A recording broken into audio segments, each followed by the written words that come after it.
This is Be Heard right here on WHCR 90.3 FM, the voice of Harlem.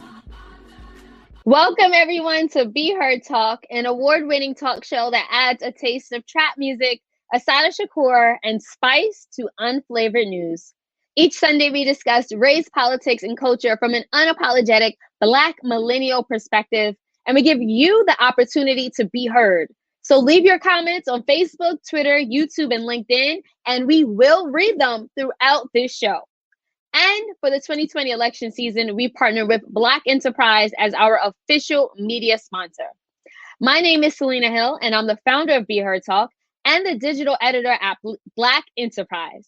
I'm super excited to be with you all today to talk about misogyny, that which Black women have been subjected to throughout the past week, and what protecting Black women actually looks like.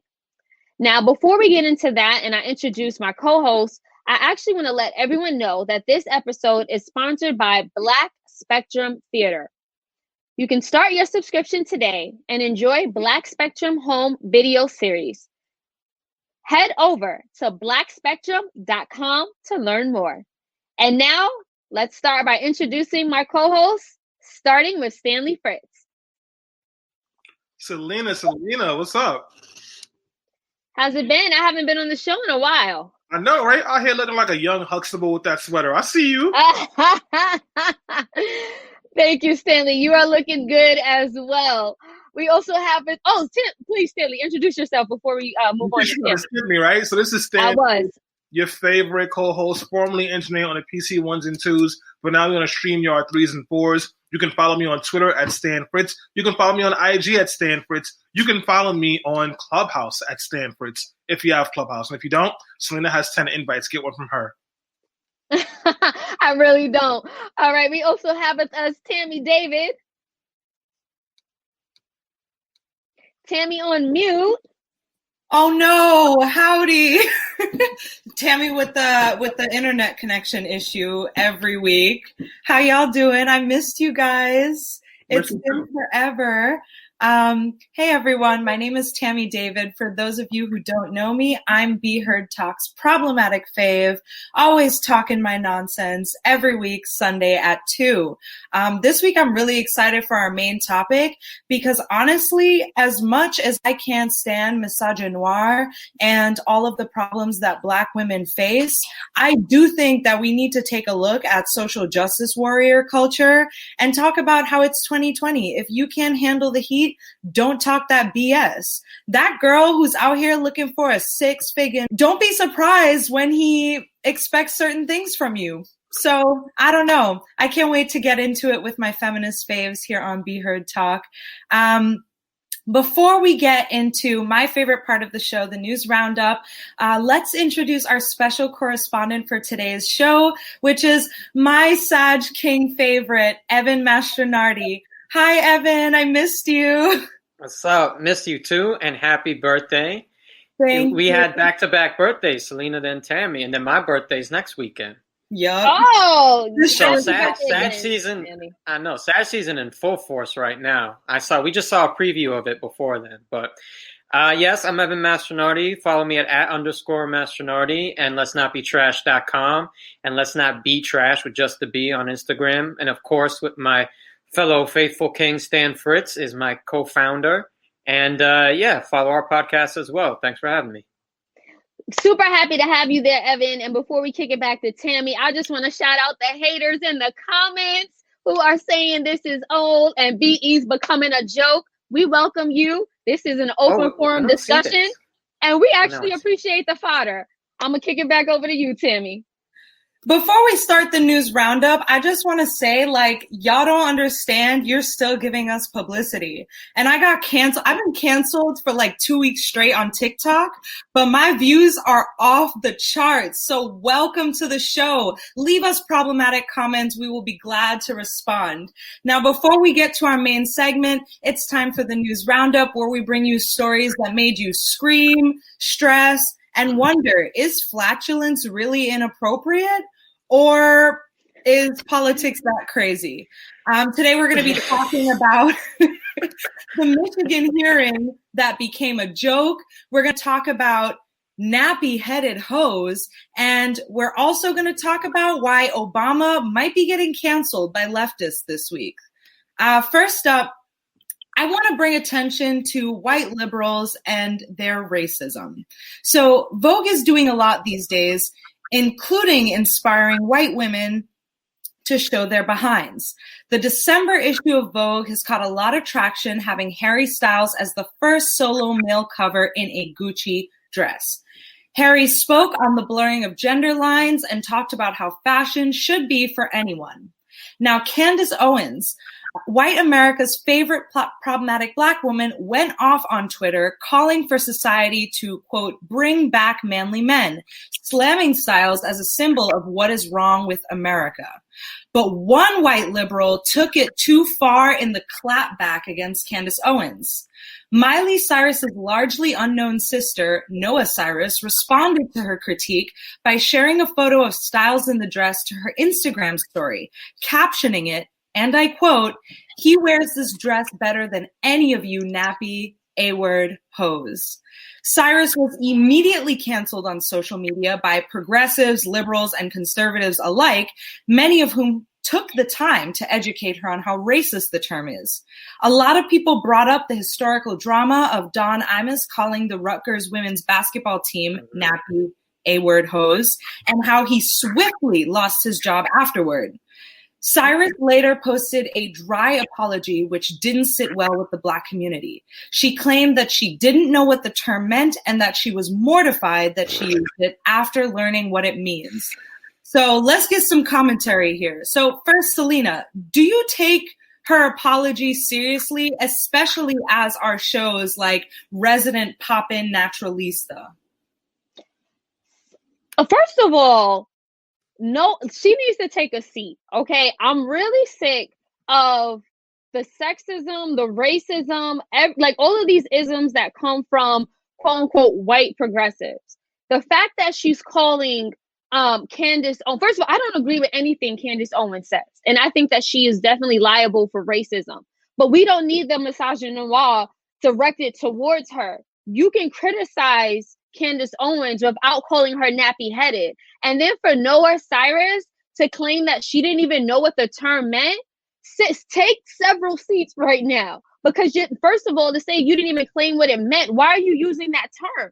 Why are you, first of all, I think she was trying to be cute and trying to act Black, like a culture vulture, just like her sister, Miley Cyrus. And I think she heard someone say like, oh, nappy-headed or whatever, nappy-headed hoes. And she was just trying to mimic them and not having any educational background to how historically these words are harmful and detrimental to the Black community. Studies show that Black women with natural hair struggle more in a workplace environment and in corporate America when it comes to microaggressions, when it comes to escalating and being promoted. So yeah, there's a strong history of the term nappy-headed. It's not something that to just be thrown around loosely because you have white privilege. Like, I'm ready to cancel her, and I'm not for, I don't believe in cancel culture, so I'm just ready for Noah to just never again appear on my timeline. Evan, do you think that because she's from the white South and disconnected from Black culture, there is a chance that she didn't know like how problematic the phrase was? Maybe she heard it as an insult, but she didn't know that it was racialized. I know we can't curse on here, but I'm gonna say that's just straight BS, because when would that be used towards white women that she would hear that? No, she knew exactly what she was doing. That word is only directed at Black women. And she thought, because not just of, I guess, the clout she had off her sister, but also the clout being liberal in comparison to Candace Owens, that she could get away with that. And she's wrong, because it's still racist. So no, I don't accept that or the apology. And I think the best thing she could do is truly educate herself. If she's so mortified, then she should really educate herself, put effort into that. Stanley, a few controversial people on the internet are saying that, yes, it is a racially charged comment, but they don't feel bad considering that the target was Candace Owens. Should there be Black solidarity even among problematic people like Candace Owens when white people come with a generalized racial slur? Candace Owens is a bootlicking Uncle Tom who loves white people and white men, and her white husband's family will call her first black child the N-word. And when that first black child gets stopped by the cop, that family will blame that black child, and Candace Owens will one day realize she too is a black woman. She doesn't right now. Even with all that, I know she's a black woman, and there will be no disrespect put on black women, even bootlicking Uncle Tom race traders. Valid point. Now, I know Candace Owens has gotten a lot of flack on this show, but today we're going to be a little bit softer and just say no black woman deserves that kind of rage. None at all. Even those who support armed troops that shoot black men. Now, speaking of armed troops that shoot black men, let's talk about a controversial statement that Obama is talking about in terms of the police force. Now, in another interview to talk about his book, A Promised Land, Obama met with Snapchat's Good Luck America, Peter Hamby, to discuss a few hot topics, including the popularized slogan to defund the police, which took over media and politics during the Black Lives Matter wave of summer 2020. Obama warned young activists to stay away from polarizing slogans like defund the police and advocates instead using, quote, universal language within the movement to mobilize moderate voters. He tells a literary group that quote, if I spoke the language of James Baldwin as he speaks it on the campaign stump, I'm probably not going to get a lot of votes in Iowa. Now, while Obama's ever-popular, people-pleasing rhetoric stands in line with veterans of the Democratic Party, many progressives in power, like newly elected Cori Bush of Missouri and Jamal Bowman here just up north of the Bronx, are fighting back against respectability in our movements. AOC, which she is a legendary liberal sweetheart, progressive sweetheart, tweeted, "What if activists aren't PR firms for politicians?" She goes on to say that the thing that critics of activists don't get is that they tried playing the polite language policy game, and all it did was make them easier to ignore.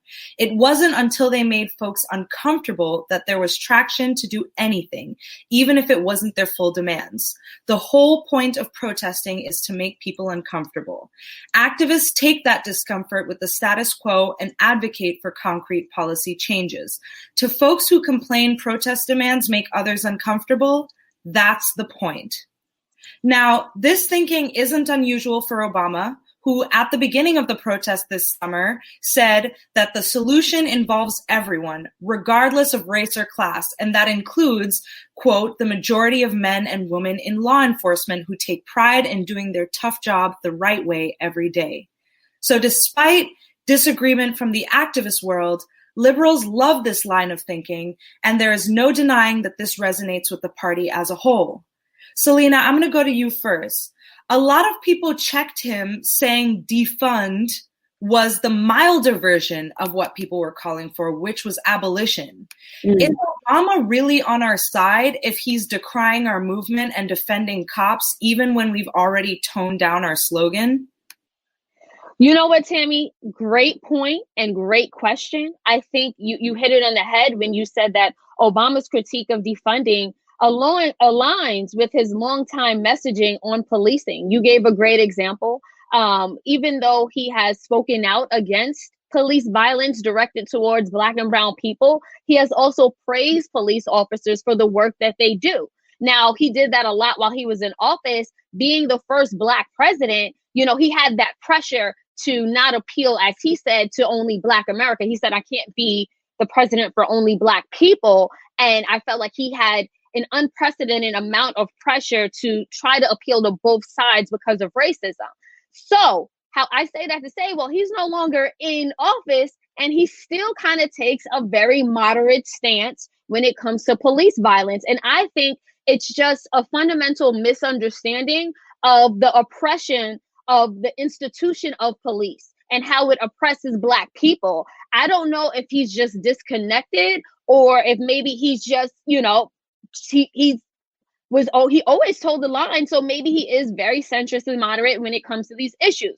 However, when he was in office in 2014, the Obama administration actually did implement what was called the President's Task Force on 21st Century Policing. So under this, initiative, they demanded that all police killings be investigated by independent prosecutors and that the task force also be called for an end to stop and frisk, which was racial profiling by the police. So again, he's always played both sides of the coins when it came to this issue. And I think he's staying on brand and on message. Interesting. We have some comments here about this issue that I want to get to. One from Chance Carlton Holloway that says, abolishment of the cops. That is silly when we have so much crime in the hood. He also says that Obama is right to say defunding was not the word to use, and that being moderate is insulting in this context. Stanley, what do you think of those comments? Well, I think those comments are wrong.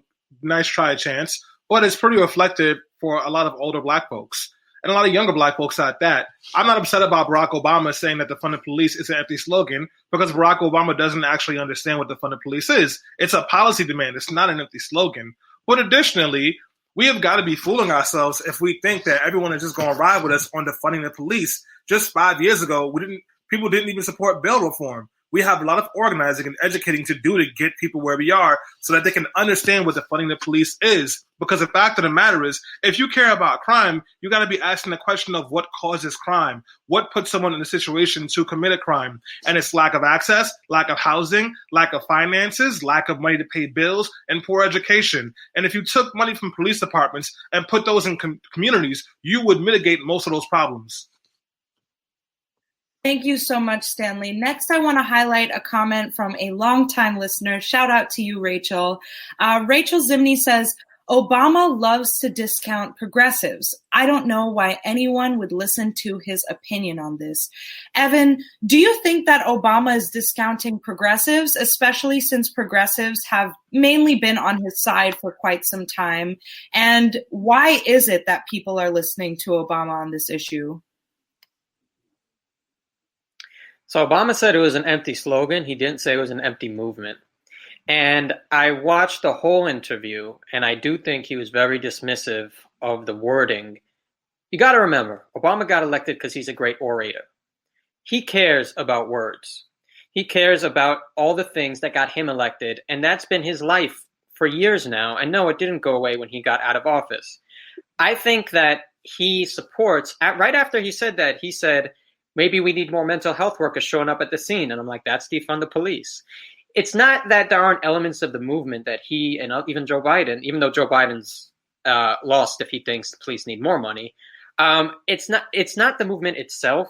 A lot of people are very focused on moderating the language. And Stan and I had a conversation about this the other day. Activists can say different things than policymakers can. And we need to be aware of that. And there's a place for both of them. Activists have every right to say defund the police. And policymakers who want to get this passed and want to get what that movement means and crucial parts of that movement, they have every right to reframe maybe the terminology to get that actual movement into policy. So I don't think he's completely abandoned progressives. I just think he's stuck in an old way of thinking when it comes to terminology. So Jacqueline Hills Jeffers just commented, you totally do not get what Obama was saying. He didn't say he disagreed with defunding the police. He was saying it's trigger words that sway people to vote against the movement. Exactly. SMH, it's the language. But exactly. I want to bring up a point here. Yes, it's the language, but we need to move forward as a nation of being coddled. Defunding the police is exactly what it sounds like. It's taking money from the police and putting it into other initiatives. I don't think it's progressive's fault that people don't do the basic research or have basic understanding of what these things mean.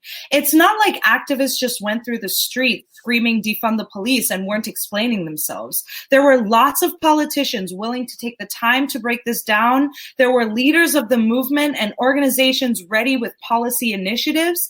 But the fact of the matter is, Black people make moderates and racists and conservatives uncomfortable.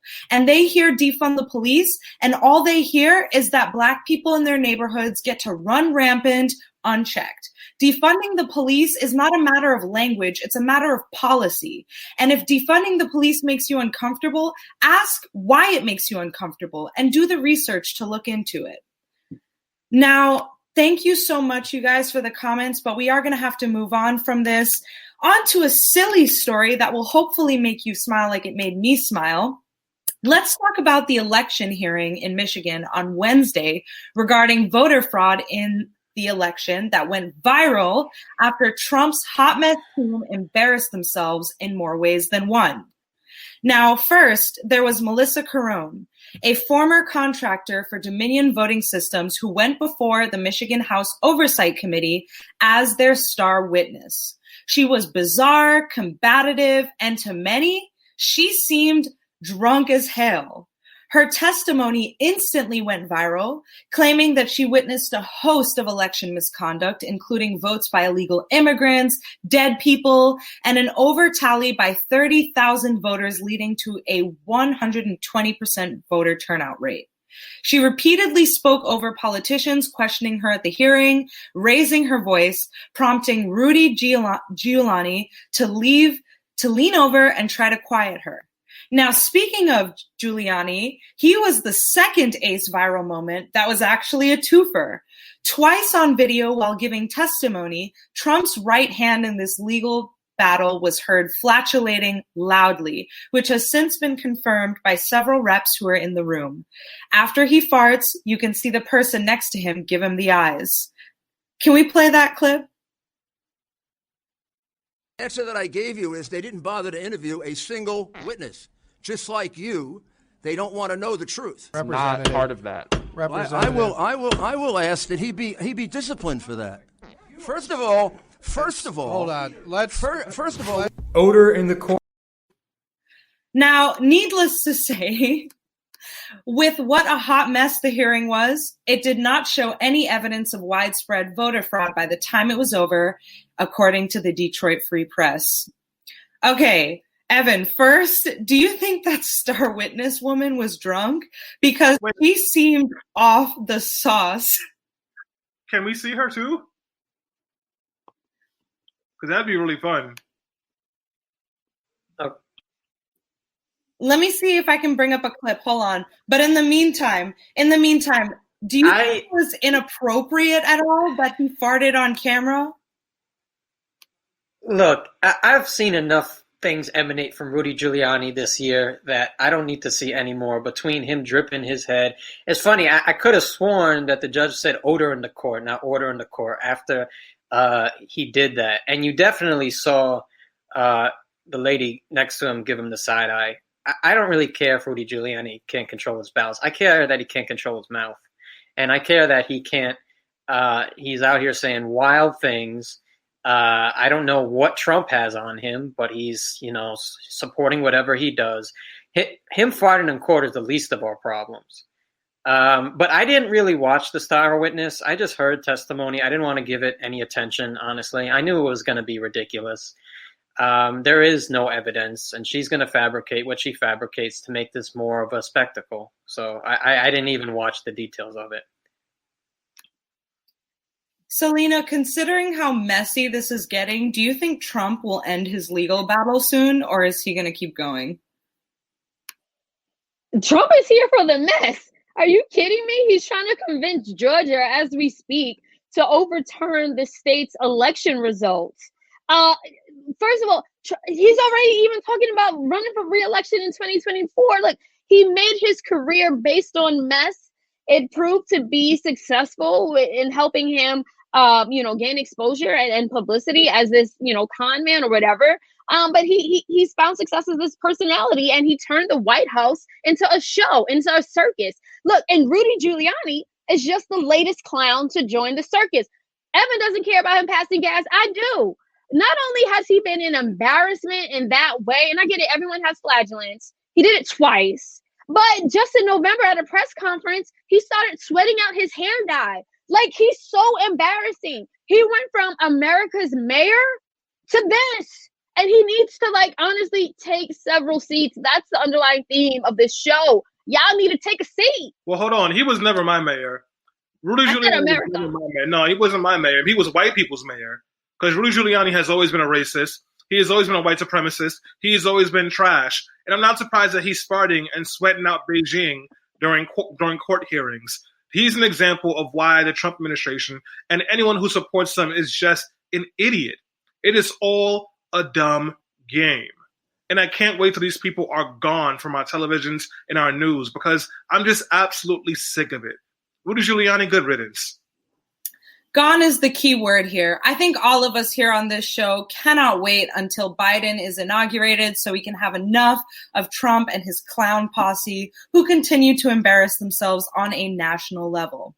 Now, today's final story is another piece of good news, at least for those of us who like to indulge in the occasional puff puff pass. On Friday, Congress passed a bill that seems largely symbolic, as it might not pass in the Senate. They passed a bill that legalizes marijuana at the federal level and does a whole lot more. In a 228 to 164 vote, largely along party lines, with 6 Dems voting no and 5 Republicans voting yes, the House passed the MORE Act, or the Marijuana Opportunity Reinvestment and Expungement Act. This bill would remove marijuana from the Controlled Substances Act and eliminate criminal penalties for individuals who manufacture, distribute, or possess marijuana. It also includes creating a process to remove prior convictions, known as expungement, and conduct sentencing review hearings for federal cannabis offenses. The measure authorizes a 5% sales tax on marijuana products to invest in services like job training, legal aid, and substance abuse treatment. It would also provide funds for small business loans and allow access to marijuana licensing and employment for economically disadvantaged individuals. With a number of states passing marijuana legalization bills just this year, and this sitting Congress being the first to pass such a bill in its history, many are wondering whether federal legalization is right around the corner, especially during a liberal Biden presidency. Stanley, what is the likelihood of getting a federal legalization? Not with this Senate. It's not happening. This bill was pretty much all symbolic. There's no way that it goes to the Senate and it gets any kind of traction to pass. I very much doubt it. But it is a good start because Congress is acknowledging that marijuana should be legalized and they're building the framework so that other states can start to do it. States like California, Colorado, New Jersey, and Maine have already legalized marijuana. So is Massachusetts. New York is hopefully on its way there after taking forever and having New Jersey beat us. And once the federal government does take marijuana off of its category A drugs, then that'll help everyone because marijuana is not more dangerous than alcohol. It's definitely not more dangerous than cocaine or whatever they're taking in Ohio. So it's about time we legalized it and expunge everyone's records. Automatic expungement. You shouldn't have to apply. Just expunge everyone's records. Selena, how do you think it affects our communities if we expunge marijuana records and legalize? Oh, you're muted. Sorry about that, guys. No, absolutely. I mean, if we understand what happened, millions of Americans who are disproportionately Black and brown have resulted in convictions for even small amounts of marijuana. So as a result, their lives get ended. They get records. They can't get jobs. They can't contribute to their households. They can't contribute to the community. The racial disparities in conviction rates are overwhelming. And I think that this is just one of the main reasons why it's time to pass federal legalization so that we no longer give police, license to terrorize our communities when it comes to marijuana, cannabis. And Evan, lastly, I just want to know, are we lighting up when it's legal or are you going to stay in the Bronx by yourself? Well, Stanley, I actually do not smoke, but I support all my homies who do. I'll light up some hookah, and I definitely, in your honor, I'll definitely come through. But no, I think this is really great. I just want to throw in, I hope that if this passes in the Senate, something is added to give a priority to communities of color for opening dispensaries, because white people are making the majority of the profit off of something that has thrown people of color in jail for years. So we really need that in addition to this. It's just not fair that now it's become a profit business off the people who used to be incarcerated. Thank you so much, y'all, for sharing. I'm going to pose this one to the audience. Do you think weed should be legalized? Yes or no? Drop it in our comments, DM us. Share a screenshot with your answer at Be Heard Talk across all platforms and let us know. Whether or not you're a smoker, I'm sure you have an opinion, so hit us up. And that is it for the news roundup for today. I'll be looking forward to your answers, and maybe I'll share the popular answers midweek. Who knows? Thanks for joining us. Thank you so much, Tammy, for spearheading the news roundup. Now we are going to drive into the main segment, which you guys have been talking about since the beginning of the show.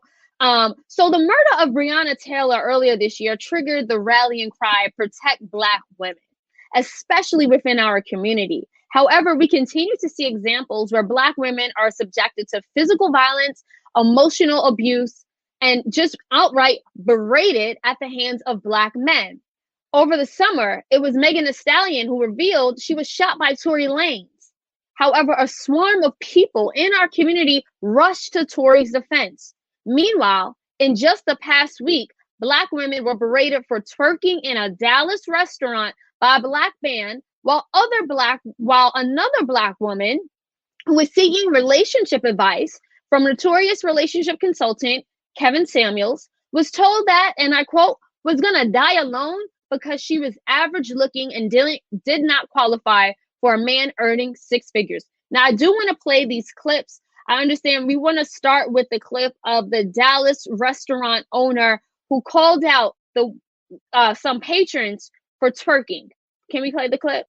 I invested a lot of money into buying this building, into developing this concept so Black people can have somewhere nice to go to, okay? Somewhere where we can feel good about ourselves as a... Laquan, stop the music, please. Somewhere where our people can feel good about ourselves as a culture, okay?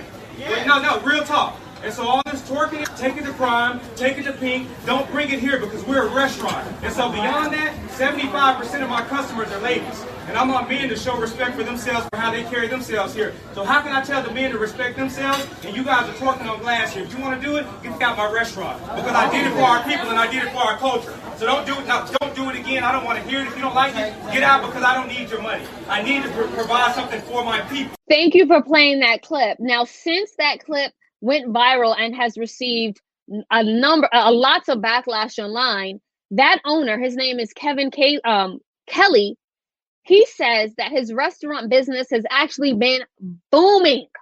He says that the restaurant, which was a reservation only type of business since it opened 5 months ago, he says now it is all booked up for the foreseeable future. And more importantly, he says he has no plans of changing anything. He is completely unapologetic. He adds that former Dallas Cowboy Dez Bryant has been a supporter of his restaurant. And he said he told TMZ, and I quote, "We've received an outpouring of support that we did not anticipate online and in person. This let us know that the public believes in our vision for the restaurant and they will support a concept working to fill a void in our communities."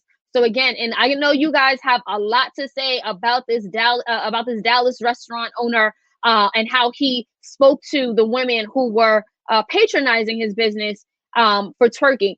Before we get to that, I also want to play a clip of Kevin Samuels, also this week, who criticized this Black woman, literally berated her after she was seeking relationship advice. She said she makes six figures. She's looking for a six-figure man.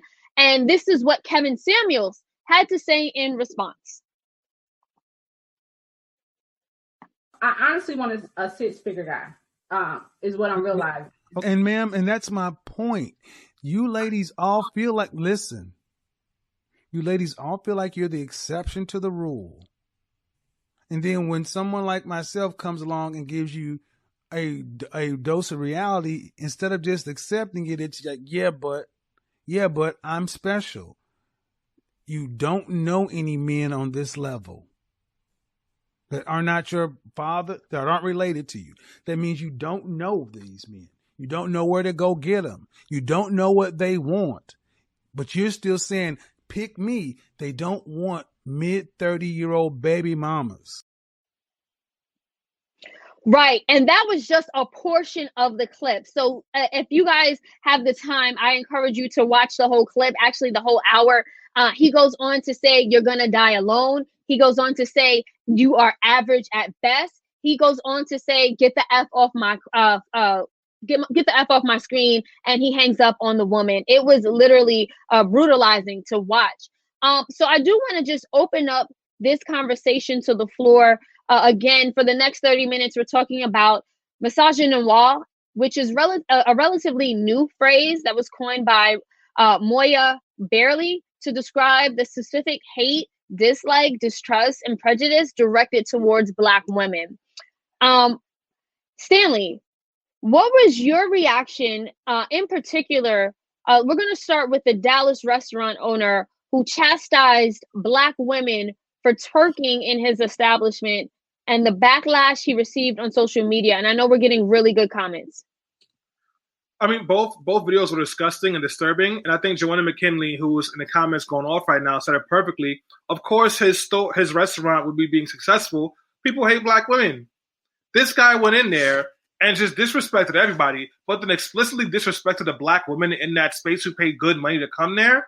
If you had such a problem with them being there, why didn't you just go, get your manager, have that manager talk to them and ask them to leave? That was completely inappropriate. And this Kevin Samuels guy is a complete joke. And the fact that he's telling someone that she is just average is a stretch. You do not need to disrespect Black women. You do not need to try to tell somebody you're a relationship expert and then try to tell them how to live their lives as if there's only one way and one rule for how you find love. Just both examples are why men don't deserve much. Thank you for that, Stanley. I will say in response, because I have watched some of Kevin Samuels' content, he also berates men too. He is an equal opportunist person. So there's another viral clip of him talking to a man with the same amount of venom, the same tone. These are his words. These are Kevin Samuels' words. He basically said, he asked him on camera, "How big is your autonomy?" He was very direct about it. And then when he said, "You're not large enough, your pockets aren't big enough," and he said, what else did he say? And he said, "You're overweight. You also don't deserve what he would describe as a high level woman." Evan, I see you shaking your head. You know, someone like Kevin Samuels would say, "Hey, I talk to everybody like this." What was your response? Then you could be toxic and problematic to everyone. It don't make it right. I mean, it's still messed up. It's a completely sexist just establishment. I just want to say, this guy, he got some on his page that says, "Can white women teach Black women how to get high value Black men?" That's a joke from the start. So I don't know why someone would seek his advice, but it was completely sexist. It was insulting. It had barely any substance. I mean, it was like something, a guy trying to get on a girl, in my 8th grade public school would have said half of that. None of that was actual. For a guy who talks about high value males, which I really don't like that term because as men, we all have value. But for someone who talks a lot about that had no value. So that's that. And with regard to the Dallas restaurant, I see a lot of people saying he has a right. It's his establishment. But just because he has a right doesn't mean he did it the right way. As Stan mentioned, if you're going to do that, you talk privately to those people and ask to leave. What he did was he berated everybody. He made every patron feel uncomfortable and all the women in there feel insulted. Just because 2 people are doing that does not represent all the women there and all women in general. So I found that the way he handled it is the main problem, and he handled it horribly on multiple levels, an insulting way to Black women and to all the patrons that were there. And if you don't want people twerking, why are you playing music? No. I don't agree with that part. He's mad at people twerking, but you're playing party music. Like, get out of here. Hold on, Stanley. Hold on. So I do want to just obviously get Tammy's voice in here, but also to highlight a comment that we have. Not that one. Give me a minute. Look at Con. What is it, Con? What is his name? I just said that Con R. You don't lotion your elbows. I don't respect your opinion. Okay, so Tammy, Roy Williams, and he's one of the many people in the comments who agree with the Dallas restaurant owner for telling the women not to twerk in his establishment. Roy says, "So this is the thing now. People lose their businesses for not dropping their standards. This is the type of ish that just trivializes our journey. So over 400 years of combined enslavement and marginalization comes down to the right to lewdness. This is the most ridiculous, insulting crap in a while. Carry on. Tammy, I want to give you a chance to respond to these stories and also to what a lot of people in the comments are saying. Finally, because I've been itching to respond, I think it's so soft to call this misogynoir, and I totally disagree. Honestly, good for that Dallas restaurant owner for standing up for himself and what he wants his business to look like. Look, really? I love twerking, and I love going to crazy brunch, but I don't always feel like being at a crazy brunch. And I've been mad before when I'm in an establishment and it just goes off, and it's just, you can't hear anything. People are knocking over your drinks and your table because it's so packed. Did I complain? Did I leave bad tip? No, but I won't go back there. And honestly, that's fair of him. He doesn't want his business to be like that, and that's fine. I will agree that maybe he did it in a wrong way. Maybe he shouldn't have berated people like that. Maybe he shouldn't have made it an issue about women respecting themselves. But we don't know the context and the history of this guy in the restaurant. We don't know if it's been a consistent issue. And we don't know that he knew the DJ was going to play that kind of music and that was the reaction he was going to get. So I do agree with him. Dallas is a big city, so I'm going to go ahead and assume there are many different types of restaurants, some ratchet, some elegant. And if you want to get ratchet, go to the ratchet ones. And if you want a quiet brunch, you should be entitled to a quiet brunch at that type of establishment. I don't think it's about self-respect. I think it's about mindfulness. And like, if you're in the type of establishment where people want to be quiet and chill, then why would you like ruin that environment for everyone else? I think he was fair to set that standard, but he did it in a really off-putting way. I think he lost his temper and snapped, but who knows? Maybe he got riled up. I disagree. So Tim, hold on, Stanley. Hold on. I agree with Tammy. Well, hold on. So it sounds like what Tammy is saying, you agree with what he said, but not the tone in which he said it. I'm hearing that, and we're definitely going to get you, Stanley. Evan, are you saying you also agree with that? Look, let's draw a baseline here. He is allowed to not want someone to twerk on a table, okay? That's okay for a restaurant owner to not want someone. Do I got to get, the table could fall, the person could fall. There's lots of things that could happen here. And I've been to Don Coquille in White Plains, and that has a place where you dance at one level and you eat at the other level, and you hear dancing music throughout. So I don't buy that he's playing dancing. You know, a lot of music is dancing music. It doesn't mean that you're going to necessarily dance a certain way in those establishments. There are places to club. I agree with that. But it's the way he did. At no point should he have addressed the entire restaurant. The problem was when he addressed the entire restaurant and like made it like a woman problem. He said, and it's a real problematic thing to say is, you women don't respect yourselves. How do you expect men to respect? I don't care if the woman's twerking. She deserves respect. Yeah, but just because she's twerking doesn't mean that she. Well, I'm talking in general terms here. Just because she's twerking, she deserves respect. Tell me there would not have been a scene if this guy pulled aside a group of women, went to their table, and told them that the way they were acting was inappropriate. It was two Tell women. me they would not have popped off. It was two women. They could pop off, but that's more fair to the rest of the restaurant, and he's not bringing in black women as a whole. Yeah, you could have had a manager go to the table. It was two women. I watched the video. It was two women. One at her table twerked for a good 30 seconds. Another woman was twerking on a glass. He had every right to ask them both not to do that, particularly the woman who was in a glass. The glass could have broken. She could have hurt herself. She could have damaged the restaurant. That is not my problem. My problem is a couple of things. One, you don't want people twerking because apparently you have some kind of high-class restaurant where the DJ is blasting hip-hop and twerk music.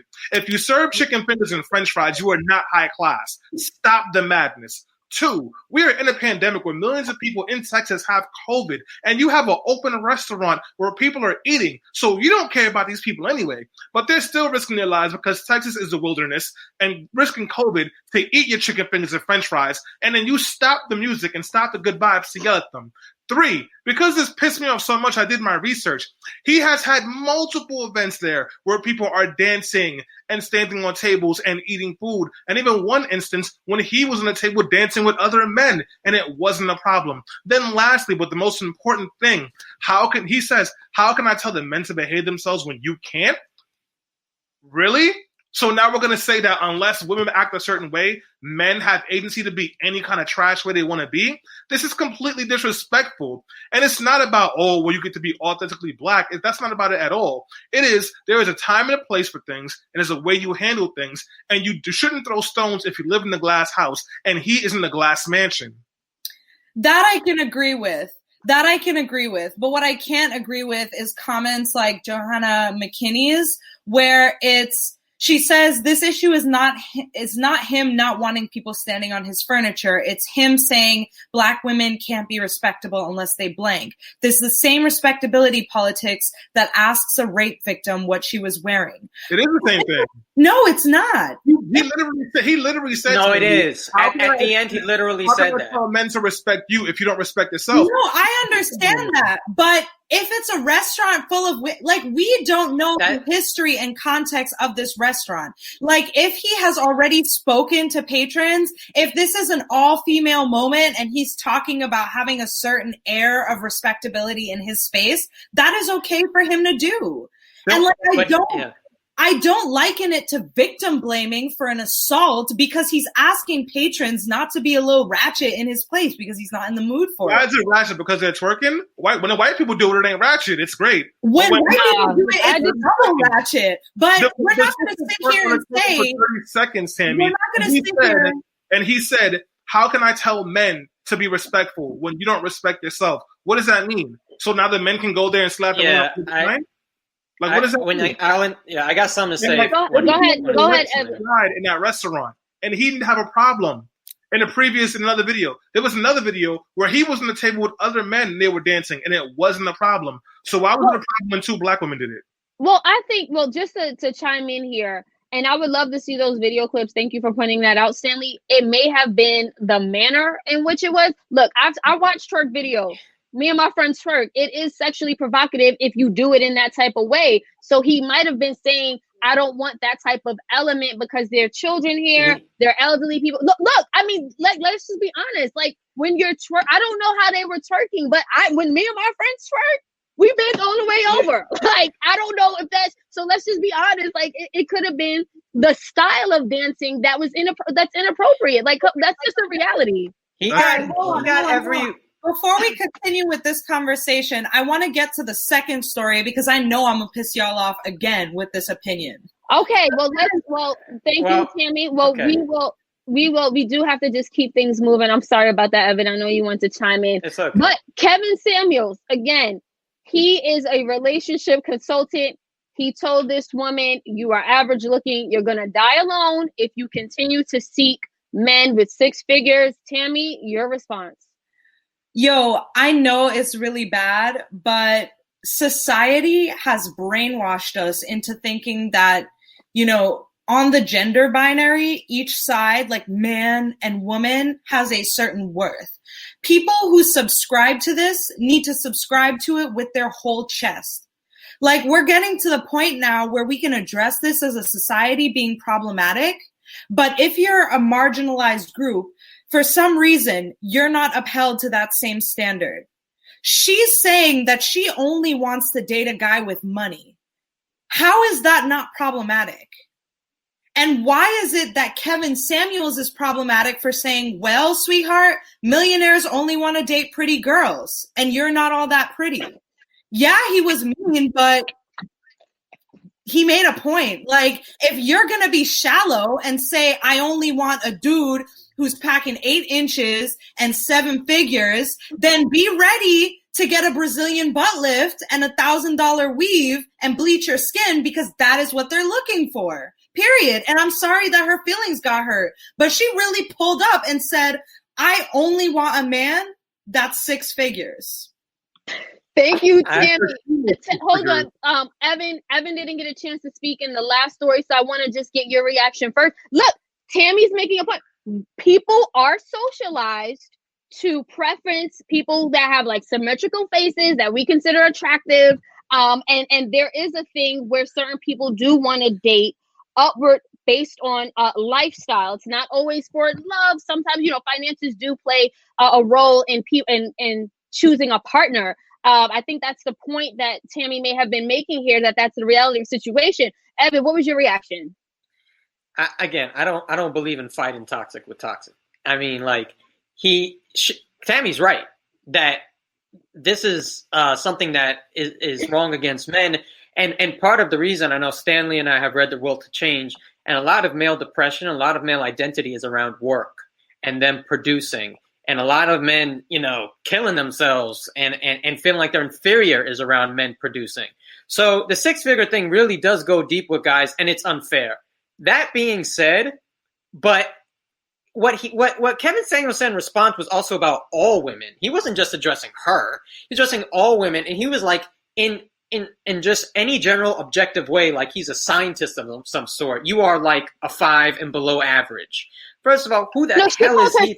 She called herself a 5. No, but then he went further. And he was almost suggesting she gave herself a high rating. And she was like, well, why do you even need that makeup? If you look, she was like, I look like this without. And he's like, well, why do you even need it? Like, just to clarify, he said, what would you rate yourself? She says, I'm a 5 without makeup and I'm a 6 with makeup. And then he said, you're a 5 at best. You're an average at best. I understand, but this whole line of thought is sexist. Women rating themselves on numbers is ridiculous. And adult people, and this goes for both sides, shouldn't be doing that to find a partner in the first place. And I don't know why she sought him out, because I was looking at the titles of his other videos earlier, and that's the last person I would go to, even if I was a guy too, and he has like 20 minutes on which apple I should eat to enlarge a penis, which is also ridiculous, or whichever fruits. He said foods. I don't know if he said an apple, but he said like mad fruits and whatever. But I'm saying that he still reinforced a lot of sexist norms that are in this society on the way, even if it was a personal response to her question. And we should address that too. Stanley, I want to get your reaction to Kevin Samuels. I know you had a very vitriol reaction to it, and also your reaction to the panel when, you know, Tammy sounds like she's saying, hey, he was speaking truth and truth hurts. Go ahead, Stan. Kevin Samuels is problematic. The woman is problematic too. But at least I can kind of get her problematicness. I make 6 figures. I want somebody in the same tax bracket as me. I don't think that's fair, but I get that. Kevin Samuels pretty much broke down her entire value by what she looks like. He didn't just ask her to rate herself on a scale of 1 to 10. He said you can't use 7. And then he asked her what size outfit she wears and how much makeup she uses. And like you can't do that.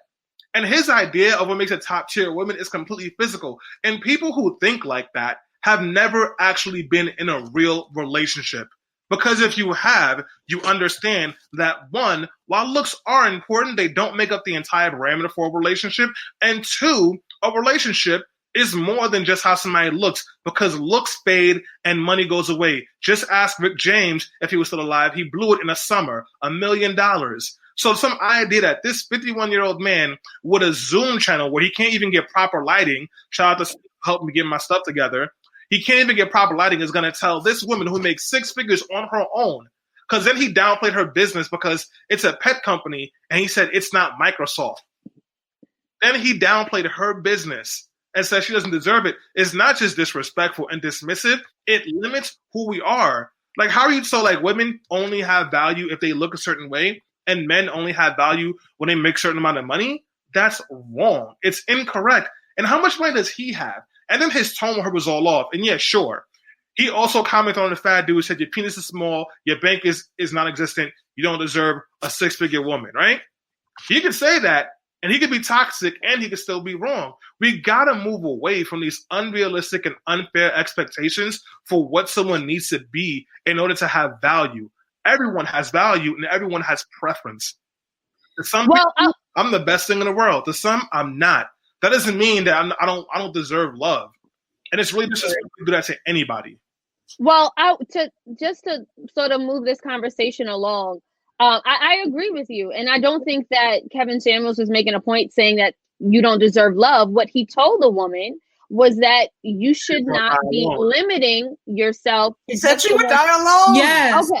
Well, no, because she's only aiming for a 6-figure man. My problem was, and this is both issues with the Dallas restaurant owner and Kevin Samuels.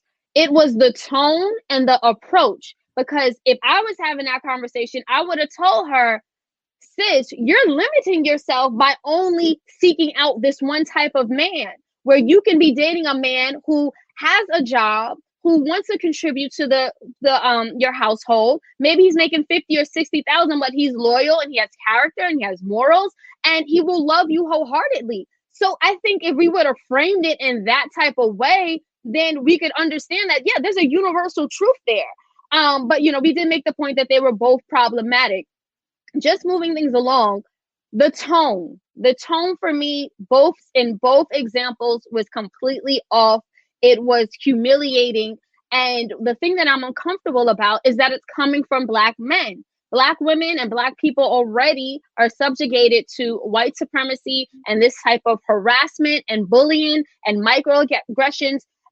Every time we step out of our door, we show up at work where we have to deal with this. We interact with different white people. Look, white supremacy exists. Why is it happening within our own community? And why are we putting it out in the public like that? Tammy, do you think that in any way, maybe, we can start to respect one another, and that we can, have some type of mutual respect, especially when it comes to Black men and the way that they talk to and approach Black women? Look, I think the way our society is set up right now is highly individualistic. It is, I am right and holier than thou because I have Google, and I feel attacked because X. Black women are guilty of it. Black men are guilty of it. And what that does is create these problematic tones where we're not nice to each other, because we go into a conversation or to an experience thinking that we are correct and our being is the only correct way. Like, was Kevin Samuels mean? Absolutely. He was so rude when he could have spoken better. But that woman, she came in with the same energy. She came in there with her 6 at best self-claimed, and said, yeah, I only want a man that's 6 figures. Girl, if you're going to say that with your whole chest, don't cry when someone says, sweetheart, you're not pretty enough. Especially over the internet.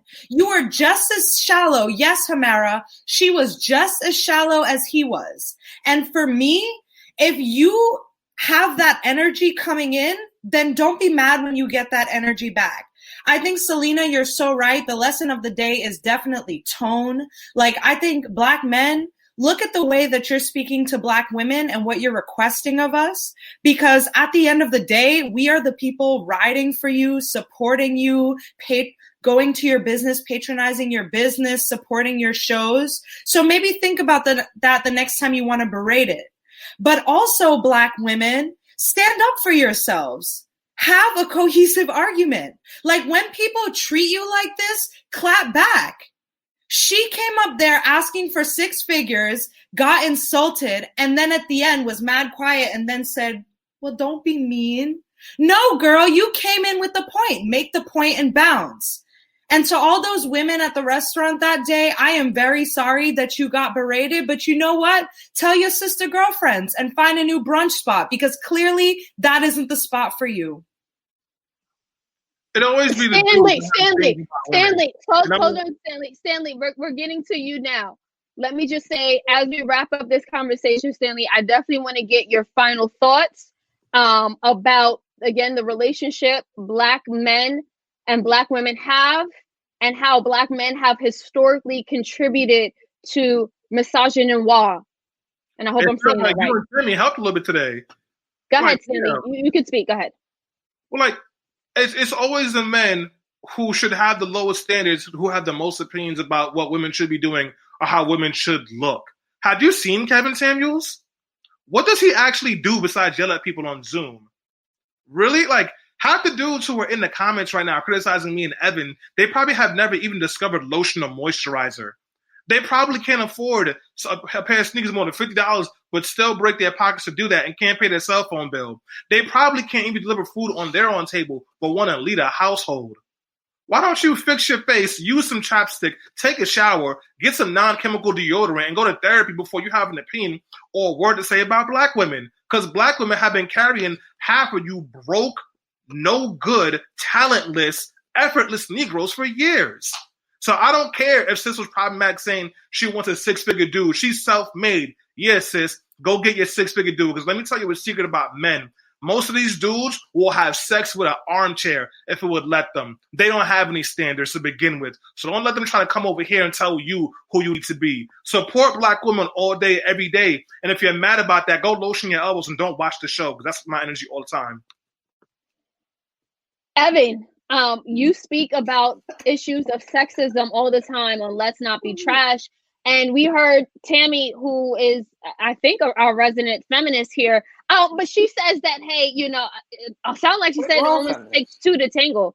I want to get your response to, again, just maintaining some respect and some level of respect when it comes to black women and women in general.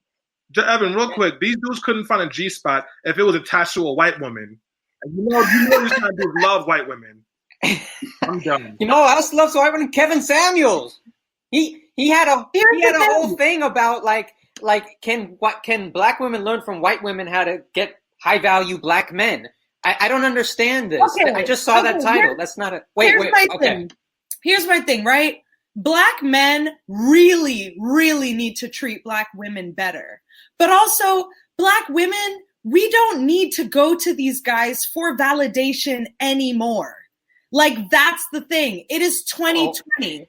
My feminist energy is that I should be able to duke it out with a dude just like he should be able to duke it out to me. I would never allow some small man in the dark behind a candle like Quasimodo to tell me that I'm average looking at best. Okay? That is the mistake. That is the mistake. And like, yeah, in both cases, both stories today, the black guys, but people are going to be mean because that's what sometimes makes people listen, or that's what sometimes make people go viral. If you get on this man's show with some BS that is shallow and disrespectful to the worth of a good man, don't cry when they disrespect you with some shallow BS. That's really it. Evan, you get the last word. I just want to say, we don't know what size Dick Kevin Samuels got. It don't matter. He actually has talked about his size. He has talked about his size many a time, and he has said that he's above average. Let me just say this. Average. My point is this. Wait, it doesn't matter. It doesn't matter what his dick size is. It doesn't matter because that doesn't validate or not validate him for being sexist and promoting misogynoir. It doesn't matter. Kevin Samuels didn't just say insulting things to this woman. And like the Dallas owner, he didn't just say insulting things to those patrons. He said insulting things to black women as a whole. These were sexist comments about black women as a whole that, you know, men don't got to respect themselves. You don't respect yourself. Just because she twerking, she deserves consent. She deserves to not be abused. She deserves all of those things. And this woman heard this BS from Kevin Samuels that women been hearing forever, that their entire value is based on their dress size and their bust size and everything else about their face. It's him saying messages that are harmful, not just to her, but women as a whole. And that's how it should be viewed. He's on the internet talking about his penis size, and he's 51 years old. Well, he said he needs to beat off women with a stick to get them off him. I promise you guys, that man has never made a woman come. Look, you have to keep all things into context. So I'll just end the conversation here by saying this. I'm not here for the disrespect against black women. Again, we can't keep screaming out, protect black women, but then we're the first ones to call our sisters out by their names, to come across as violent, to come across as, you know, bullies. It doesn't work. So I really think that this speaks to the healing that we need within our community. I'm not pointing fingers. I think that this is, again, a symptom of white supremacy and 400 years of systemic oppression. And it's just manifesting in this way. But I feel like the one thing that I've seen from Black women is that we continually show up, especially when it comes to Black men and especially when it comes to our community. And I do think that there has to be something needs to be reciprocated in this way, so that it doesn't always, the burden doesn't always fall on Black women to present herself in this way, to, you know, to raise children, to uphold the community, to support our men, but then take all the lashings. You know, we have to get to a point of healing. So on that note, this conversation could go on and on, but we do have to end the show here. I would like to thank everyone who chimed in to the comments on LinkedIn, Facebook, Twitter. We appreciate you. We also want to say special thanks to our media partner, Black Enterprise, and our sponsor, Black Spectrum Theater. We will see you guys next week.